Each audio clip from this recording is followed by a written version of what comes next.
आज से आज की बात का शो आप देख सकेंगे 8:30 बजे से। ईरान और अमेरिका के बीच हुए समझौते का पूरा दस्तावेज अभी जारी नहीं किया गया है, लेकिन अमेरिका ईरान के बीच जो 60 दिनों का सीज फायर हो रहा है, उसमें ईरान ने अमेरिका के सामने 3 शर्तें रखी थी।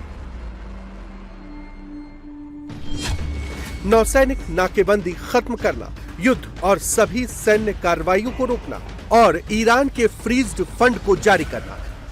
अमेरिका ने हॉर्मुज में नौसैनिक नाकेबंदी को खत्म कर दिया और फ्रीज संपत्ति को भी जारी करने का आदेश दिया है। दूसरी तरफ अमेरिका की शर्त थी कि ईरान एनरिच्ड यूरेनियम को लौटाएगा और हॉर्मुज को खोलेगा।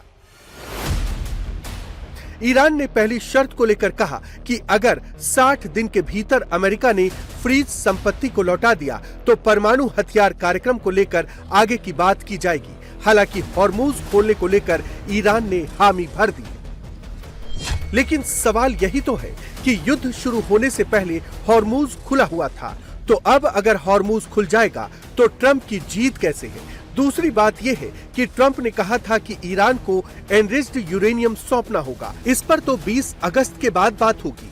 तीसरी बात यह है कि ट्रंप ने तो ईरान में सत्ता परिवर्तन करने के लिए जंग की शुरुआत की थी, लेकिन ईरान में सत्ता परिवर्तन तो हुआ ही नहीं। तभी तो अमेरिका के डेमोक्रेट सांसद क्रिस मर्फी ट्रंप के इस समझौते को ईरान के सामने सरेंडर जैसा बता रहे हैं।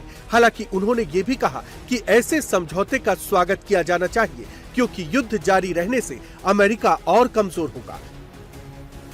अमेरिका ईरान के बीच इस समझौते का इजराइल भी विरोध कर रहा है। इजराइल इसे बैड डील बता रहा है और मानने से इनकार कर रहा है। दरअसल इसकी 2 बड़ी वजह हैं।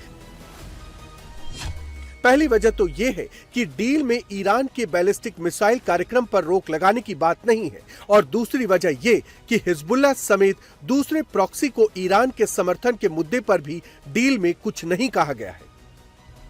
इसे लेकर ही इजराइल नाराज है और डील को मानने से इनकार कर रहा है और लेबनान पर ताबड़तोड़ अटैक कर रहा है।